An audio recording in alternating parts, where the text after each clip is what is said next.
All right, everybody, welcome back to the Abundance Formula podcast. I'm so excited for our guest today. Her name is Nikki Lanigan, and she's not only a fitness expert, but so many other things. So I can't wait for y'all to learn about her more. And this is totally my base community as far as fitness, health, wellness. So they love when I bring other fitness experts on so they can learn all the things.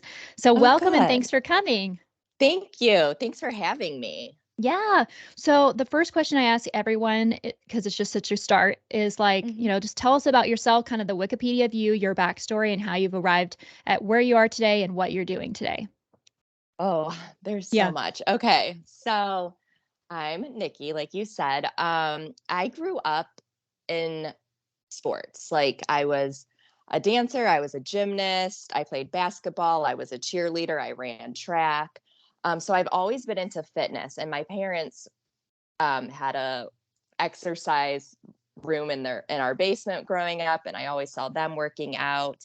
But my parents were in the radio and music business, so that was kind of always something that I was going to do also. Like I went to school for journalism, but I always had in the back of my mind, like I loved fitness, I loved health.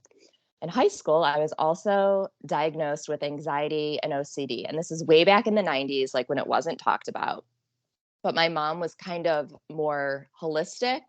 So I was on medicine. I did talk to someone when I was a teenager and in college and stuff. But then I moved to California and became very much more holistic, got into yoga, got into meditating. And so everything kind of just evolved from there. And then I moved back to Ohio. There was no yoga studios really around me. So I started doing YouTube yoga. I got into the family business. So I write for morning radio shows throughout the United States. But still, something was missing. And then a yoga studio opened around me. I started going there. Then I got certified for yoga, certified for meditation, bar, hit, all of that. And then during the pandemic, I did my health coaching certification too. And then I started my own online virtual business then. And then I also started a podcast. So, and I have two kids and a husband. So trying to balance it all.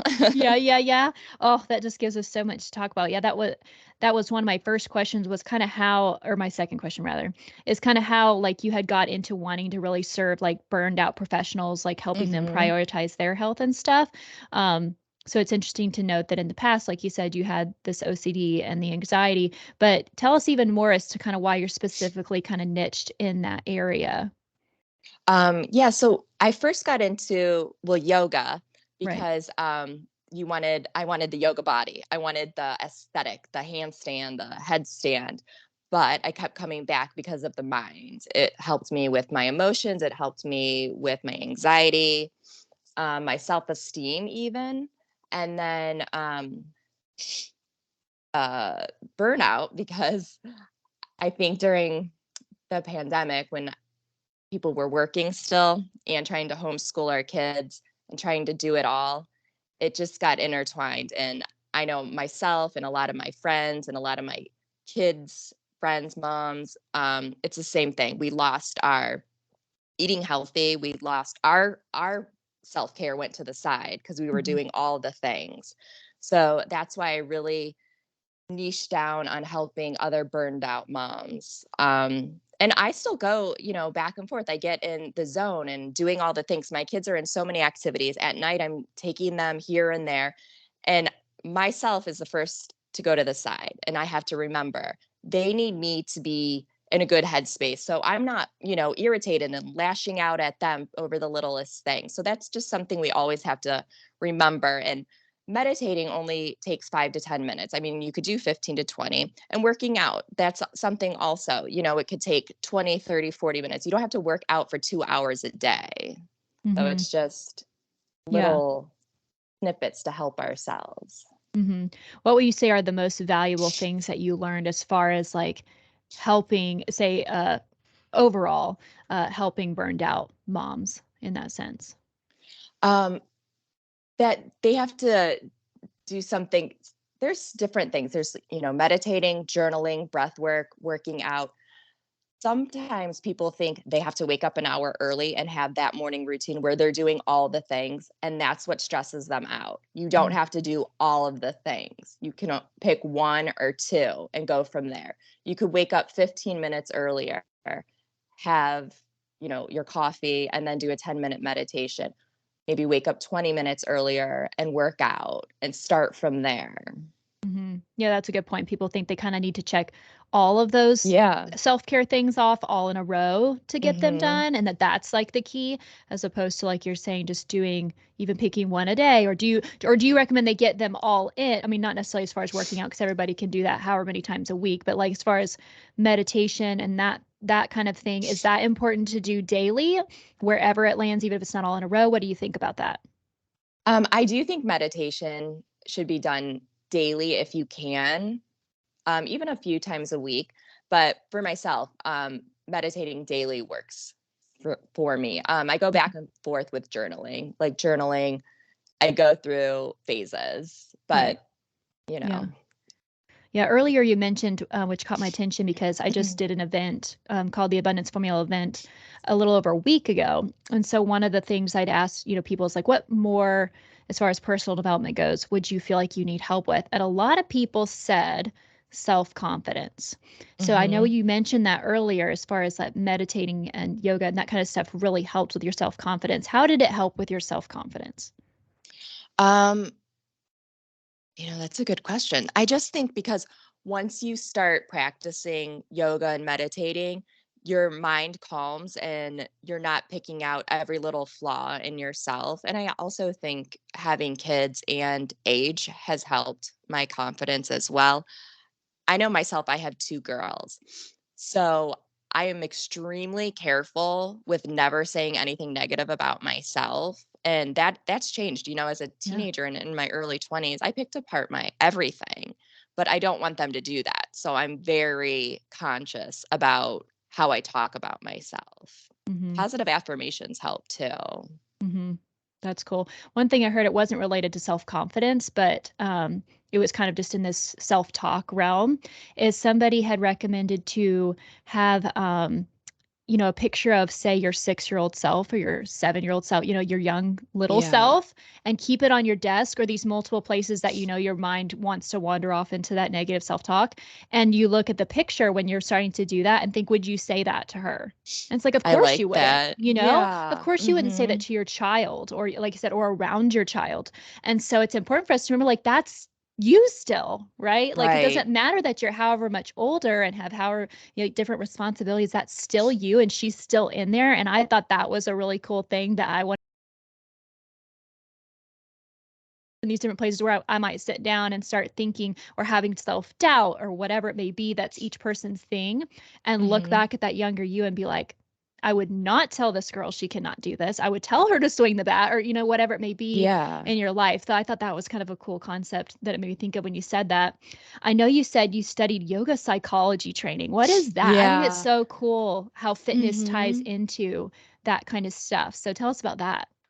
So Ashley Turner's the instructor, and she went to school for psychiatry, and she's a psychotherapist also, and she's a yoga instructor, and she's trained with like Rodney Yee and like all these big names in the yoga industry. And you do a lot of shadow work and inner child work and work with old stored emotions, and it helps the instructor also doing it. But then in turn, we could help our students also. It's a lot of working with the chakras, and do you know what chakras are? There's 7 Uh-huh. chakras in your body. And Yes. it's a lot of energy work too. So it's yoga and meditation, chakra work, shadow work, inner What is child shadow work. work? I've heard people talk about that. That I Yeah. don't know as much It's, about. you go back and you meditate, like, and you think of something when you were a child, and, or it doesn't have to be a child, it could be anything that happened in your life, and it's kind of like you're hovering over yourself, watching it happen, and then you're forgiving either yourself, if you need to forgive yourself, or someone else. So you're doing a lot of work on releasing Mm, things. okay. That's really cool. I love that. And in this yoga psychology training or all the trainings that you've done, because I know you have multiple certifications, Mm-hmm. what has been the best pieces of stress management advice that you've discovered along the way? So yoga psychology and also the yoga HIIT training I've done, Huh? because that's two completely different things. HIIT is, high intensity, it's cardio, but intertwined with yoga. And I think that's so good because I feel like people are either um, cardio based Mhm. or like workout or, yoga. But when it's intertwined, they can still get the mindset and the mindfulness of yoga while doing cardio. Mhm. So that helped me too, because I am the more cardio, and I get going on cardio a lot and I'm like, oh wait, we got to pull it back. Let's do some Pilates and yoga too. And I'm a yoga instructor, but that's Mhm. just, I think that's my anxiety-ish. Like I'm like, go, go, go. Let's, Uh-huh. work out. Yeah, yeah.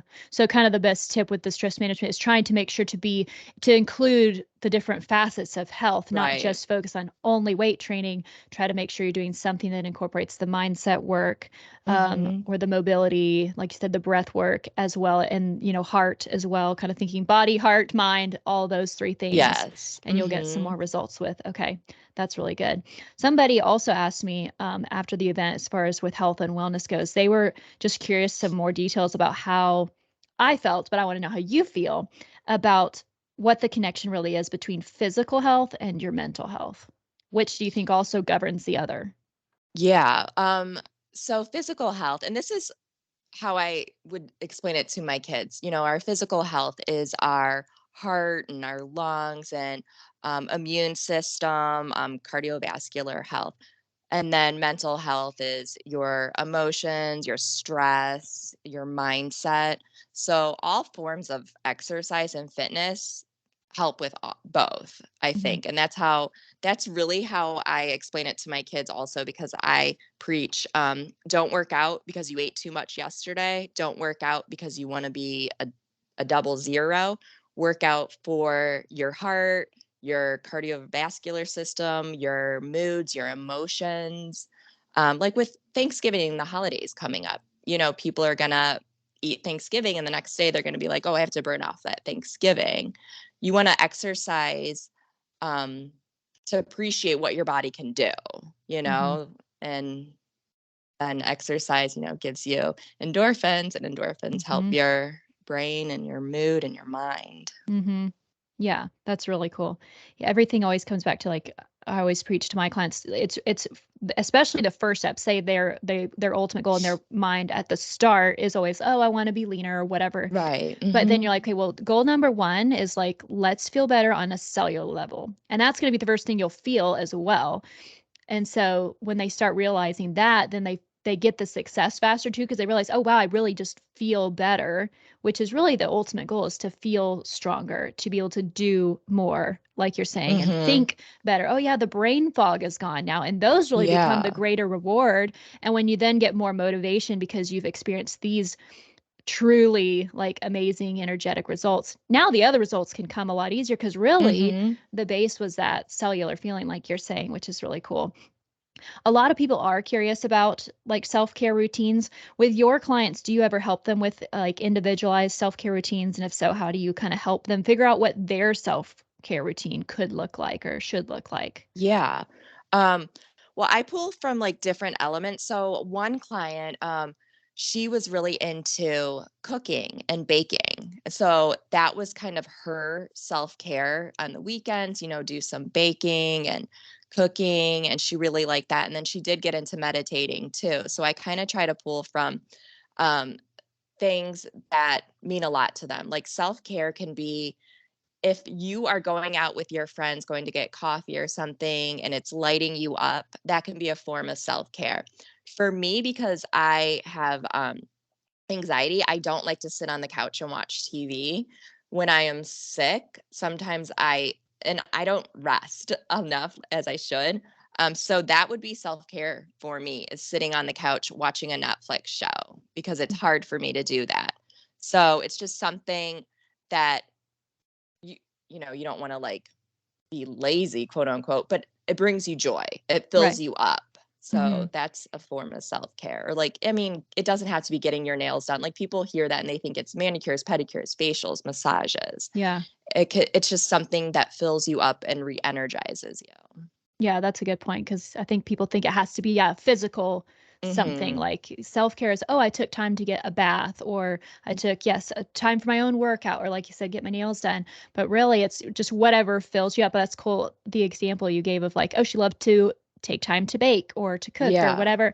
Like thinking of it like that probably gives people more ideas of how their self-care routine could look and how to also not get bored of their self-care, routine, Mm-hmm. to think Yeah. of what else exciting can I do that would fill me up this week or today. And so I think that's a good idea for people to think about. It's just what fills you up as opposed to it has to be a physical pampering of sorts. It can be just whatever it is that fills you up that maybe you don't take Mm-hmm. as much time to do.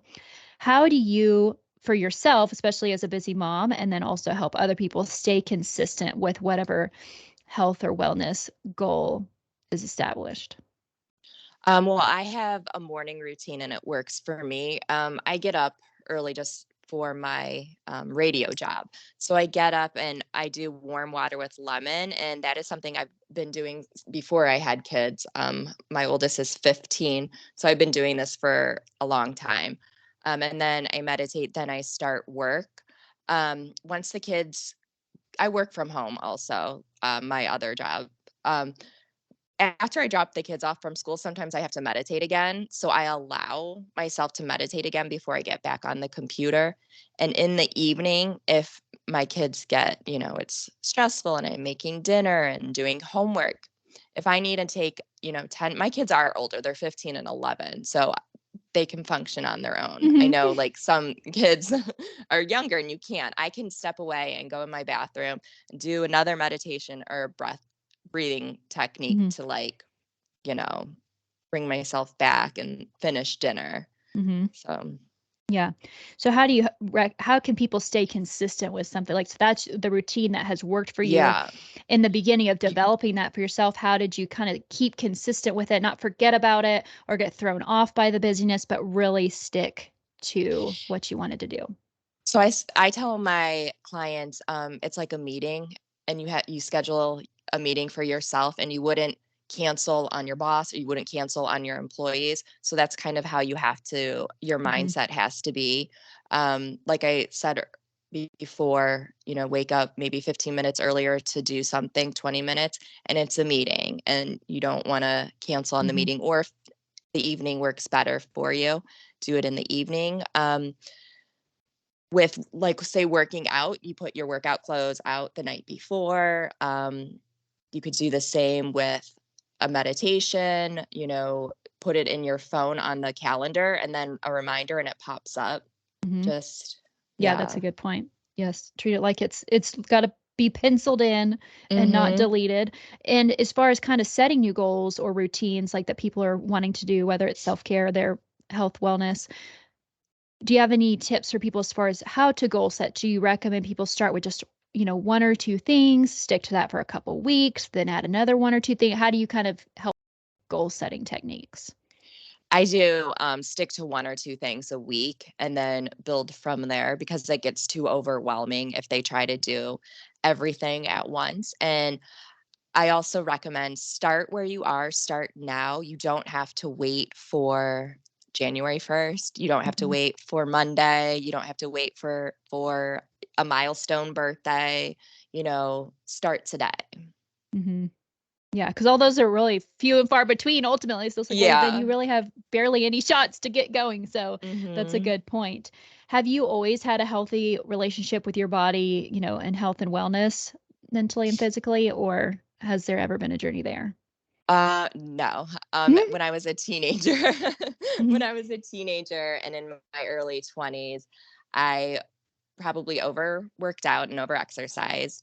Um, And I probably restricted calories when I shouldn't have, or you should never restrict calories to the point which I probably did.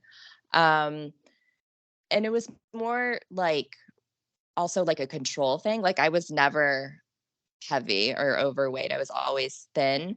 But it did do something like if someone was like, "Oh, you look really good," and you're like, "Oh." Um, yeah, but it would probably be my unhealthy thing was overworking out a lot. Mhm. Like even when I first had kids, I was running 5 miles a day and then pushing a double jogging stroller and then going to like Pure Bar at night, like it just if someone wants to do that and it's good for them, for me, I knew it was because I didn't want to weigh over a certain amount. Mhm. So when I got my mindset off of that, then I even felt like happier. Mhm. Did you notice physically, because I work with a lot of people that they're either overweight and that's the thing, or they're normal, but they wanna look better, and they're hung up because they've kind of damaged their metabolism and they work out too much and they have to rest more, which is always a mind blow for them. And then once Mhm. they stick to that, and sometimes it can take a month or a little more of them working out less and adding more rest or these different types of things into their routine, and now all of a sudden their body actually like flushes out all this inflammation. They no longer feel fluffy. All the Yeah. stuff they tried to cardio away couldn't go away because it was actually overkill. And then when they actually reined it back, they experienced changes. Did you physically see a change in your body when you relaxed it up a little bit? And did you even consciously decide one day, like, okay, this is too much. I know this is like, not Yeah, it what was I need to be doing? probably yeah, when the yoga studio opened around me and I Okay. started going there and I got back into yoga, and I did my teacher training and I was just doing yoga and then I would do HIIT maybe twice a week. I started noticing a lot and my skin started glowing and I was Yeah. just didn't feel as not I don't want to say stressed, but like snappy. Mm. I Mm-hmm. was more relaxed and it was probably the yoga too, but Mm-hmm. yeah. And then I noticed like the definition on my arms, from Mm-hmm. yoga and not just running all the Right, being thin. time. Yeah. Yeah. Mhm. I think that's something people are kind of mind blown because they want to have tone, which means you need to build that muscle, but you've got to also have something to support it with. And so, unless you're going to eat a lot more, which is often not what happens too with the working out a lot extra, at least from the Mhm. consistency I've seen with those people I've worked with, there's not enough eating happening and there's a lot of exercise going on. And so, it's just like you don't have anything to work with. And it can Yeah. be a big shift with your holistic nutrition training. What are some things you've learned through that really can help people that have maybe damaged metabolisms recover? Um, well, this is a huge thing. I was trained in bio individuality. So what works for one person isn't going to Mhm. work for everyone else. And this is a huge thing with eating also. So with eating, I eat plant-based. My kids eat vegetarian and my husband eats everything. I don't give my clients strictly the way I eat because I Mhm. believe in everyone, it affects everyone differently. One person's pleasure is another person's poison. So one person maybe keto works for them, the other person it doesn't. So I would suggest, you start with keeping your plate like crowding it out with fruits and vegetables and then the protein of your choice and then, a complex carb, you want it to be, like sweet potatoes or even like quinoa, but even like I don't say like, "Oh, do away with a whole food group." I don't Mhm. really I mean, unless it's like you don't want a daily candy habit or anything Right, like yeah. that. But start small, like crowding out your plate with just, fruits and vegetables filled with fiber and Mhm. start Yeah. from there. Mhm. And then in your holistic, training, what's maybe one of the coolest things that's kind of that you've learned through that you didn't know before in the health and wellness industry or just, in how to get the physical results people might be looking for? Um, so a lot of like cooking from home and stuff, and you wouldn't think that, but like eating out is filled more with like sodium and salt, and then that puffs you up and stuff. But also, I learned about um, I don't even know if I'm going to pronounce it right, but Ayurvedic Mhm. diet, and I don't really follow this, but it was interesting to hear that some people think if you use a blender, and I Hmm. use a blender almost every day for a smoothie, it sends like stress in the food. I don't know. Interesting. And it was just like just different ways people ate. And I learned more about celiac and how that Mm. affects people. And I didn't know, I mean, I've heard of celiac, but just how gluten can be so damaging for one person. Yeah. Yeah. And it's interesting because unless you have that, because I've had a couple clients that had that, you don't realize Mhm. how it, even when they're really sensitive, it matters if something was in the same building. Right. Like I had to Yeah. really research more in depth on like the protein shake that would be good for them because the other Mhm. things were made in the same location as ones that did have potentially gluten content. Like it's crazy what people do with, which I think just goes to show, like you said, everybody's particulars are different. And Mhm. so one size doesn't just fit all, and there's so many options. So I think that's good for people to realize. And that's when maybe you need a coach, because if you feel like you've Google tried all the things, Yeah. that's where it's important to reach out to somebody who might have some more in-depth knowledge if there's a whole nother way to try things that you could Yeah. do that might work. Um, well, so now tell everybody about your podcast, which is called Fit, Fun, and Frazzled. Why the name, and tell everyone kind of Yeah. about it. Yeah. So that was, 2 years ago. And taking my background in nutrition and fitness. And then the Frazzled was just a play on, the stressed out, frazzled mom Uh-huh. lifestyle. And also because my radio business, when I write for morning radio shows, I do the pop culture kind of thing. And I wanted to kind of tie that in with the podcast as well. My first season I did, I've kind of really pulled away from that. Not, I mean, kind of it's been intentionally because I get the most feedback, people wanting fitness and nutrition, and they're not Mhm. coming to my podcast for the pop culture, Hollywood gossip stuff. So I Mhm. have shied away from that. Um, this is my fourth season, just started right now, and I was going to change the name, but so many people said just leave it. So Yeah. Well, I'm I leaving thought it it was for because, like now. you said, you're a busy mom. Yeah. Life's not perfect. You know what I mean? Like my husband will crack up at me sometimes when I come on for solo episodes and I just do it. And it's on video as well because it goes on YouTube, and it's like I'm in my robe and I'm not done up in any way. And he's like, you can't just show up that way. I'm like, oh, yes, I can. And Yeah. everyone will appreciate it because most of my listeners, yeah, are females. Many are moms, or if if they're students and they're busy, and it's like, hey, you can create impact no matter what you look like. Don't be held Right. back by whatever it is, or if it looks perfect the first time or at all. And so I think that's still great part of your name, especially with health and wellness, because I think people get off track in their fitness journey because they think it needs to be perfect or look good, Hmm. or be Instagram worthy, right? Right. you And know I appreciate you doing that because even myself, I'll go down a rabbit hole on Instagram seeing everyone else like all done up in their perfectly aesthetic home, yeah. posting things. And then I remind myself, that's their highlight reel. And I'm going to be honest and authentic to myself. And we have two dogs, and my 11-year-old is messy and she wants to bake and I want her to bake. So our kitchen is not aesthetically Yeah. clean all the time. Yeah, yeah, yeah. Or maybe you don't have time to repaint all the walls white because you're like, look, Yeah. got little kid. I have two girls as well. The oldest is 4 and the youngest is 1. And so it's like I would love all my walls to be brighter, but you know what? I'm gonna wait until they're done Hmm. smashing on my walls before I like repaint things.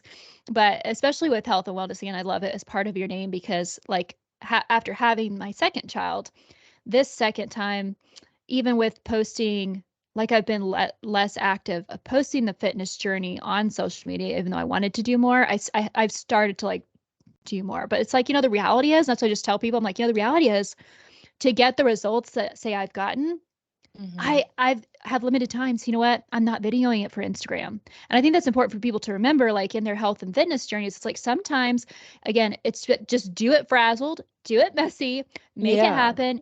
You don't have to video it. That doesn't mean it didn't happen. If you didn't tell everyone on social media, I mean, if that helps you Yes. stay accountable, that works for people Hmm. too.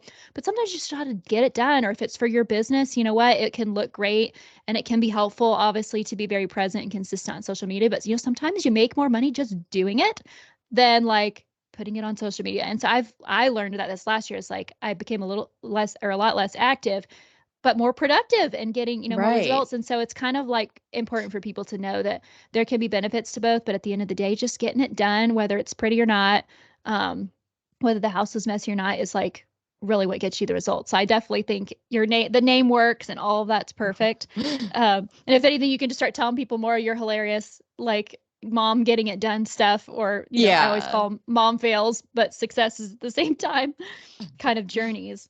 So I know when I was cruising on your website, like you have a lot of things available. I saw that you have like the affirmations deck. So tell everybody kind of all Mhm. the things that you have to offer, and that they could look to get involved in, and anything new you've got coming up. Yeah. So my new thing is my I am positive affirmation card deck. Hmm. And I created that because I've had a back issue for probably like 4 or 5 years, and it goes out every so often. This past time though, it went out in March, and it is just healing now. And so, like, it was probably August. I got really, really focused on Kundalini meditation and positive affirmations. And I know some people might think this is like placebo effect or woo woo or whatever, but it really worked for me in healing my back and slowing down. I allowed myself to fully rest and internalize everything. And then, so I wanted to create affirmation cards. So I created that. And then I have a smoothie guide, just because I think smoothies are so easy to make, even when you're in a rush, like getting kids off to school in the morning, dropping them off at daycare, starting work. It's so quick and easy for even for lunch. So I have a smoothie guide. I have a stress management ebook also. And that's basically, I give a few breath work practices, meditation practice. I do, I think there's a HIIT practice on there, and weights. And then just teaching you and talking about mindfulness and stuff. I also have a YouTube channel. I took a break from my YouTube channel, and then I just started this past few months, and there's meditation, there's yoga, HIIT, yoga bar, yoga sculpt on there. My podcast is also on there. Some of the episodes, because some of my guests didn't want the video. So it's Hmm. just some. Hmm. Um, I think that's it. I have some, I do corporate. I haven't done since the pandemic. No one's really, but I do help with corporate yoga, and I do that in corporate holistic health. Hmm. Now I saw that was the other thing that just made me think of, that, and maybe this was pre-pandemic or maybe still some now, that you were doing some even like family classes or incorporating kids. How can kids start incorporating yoga? I was really curious Yeah. about that because I've heard a lot about that and that it's so beneficial, but I wasn't sure how you do that, and if there's a certain age that is like as It's a starting really, point. it's any age. In my I think on my YouTube channel I have some with my kids in it. Yoga, family yoga, and yoga HIIT with my kids because they like HIIT Yeah. better than yoga. Yeah. um, but you can really start. I used to teach at yoga studios in my city and then do kids yoga and family yoga. You could start, at age 3, because they watch you. You use animals as Mm. the poses. So, and then you read a book. I incorporate a book called Smelly Socks, and you could Google or find it Yeah. on Amazon also. And then do poses like she rides a boat. So we do boat pose, or, Mm. when she's taking off her socks, you do a stretch with it. So you Mhm. incorporate it that way. Older kids, they can do probably the same thing as adults do, but you want to keep it shorter. Mhm. The younger, the shorter, because their attention Right. span is less. Yeah, that's so cool. It's interesting to me how creative people can get, like even thinking about incorporating a book and Mm-hmm. finding the things you can do as you go through it. That's a really cool, like Yeah. even before bedtime type thing, pick your book before bed and you get stretching before bed. Like that's such a cool little Yeah. thought to even, I had never even thought about that. Um, so then just a few more questions, just because I'm thinking of all the things I know that my listeners love to find out. But like, so with the holidays coming up, Mm-hmm. what's maybe your tips for people to just not throw away all they've worked for through the holidays, but yet also enjoy family, enjoy the, the vibe of the season, and, not just feel like they're missing out? How do people kind of stay on track through the holidays while enjoying it at the same time? Staying on track, like with their Their diet. nutrition and Oh just yeah, their okay. health and wellness, Mhm. but mostly probably I'd say nutrition is where people really struggle. Yeah. I would just, for a client, I would say like during the week, keep on your normal nutrition. If you do warm water with lemon in the morning, do that. Incorporate as much vegetables and salads as you can. And then when you go to a holiday party or whatever, you know, allow yourself to eat. Or some people even do like if they want to eat before they go to the parties and then have hors d'oeuvres at the party. Or if you drink, allow yourself to drink at the parties, but then when you get home, you go back to your normal daily eating habits and routine. Mhm. That's how I say, like with vacation, also, like when I go on vacation, my husband still works out and runs on vacation. When I go on vacation, I don't, Mhm. only because my kids get up early. Mhm. And it's just nice to relax with them in the morning. And, I'll have cocktails by the pool on vacation, but I don't do that at home. I'm not drinking a Mhm. cocktail every day at home. Just. Mhm. Yeah. No, I think those are really good tips. And to, like you said, I think one of the biggest things is to note that after you've been to that gathering or whatever, to, especially if you have more of the day left, to then just go back to your usual. Cause I think people like have had the thing. They're like, well, the rest of the day is kaput. It's like, well, it's really not, Yeah. like Mhm. you went to the evening party and now you get home and you're up, several more hours. That doesn't mean you Yeah. just keep eating cake the rest of the day. Right. Like it really wouldn't have to be such a huge thing if after that thing you went and did, you go back to your norm. Mhm. So I think that's really important. How do people maybe work into their schedule, moving their body or working out as it gets busy with the holidays too? Are there any recommendations there?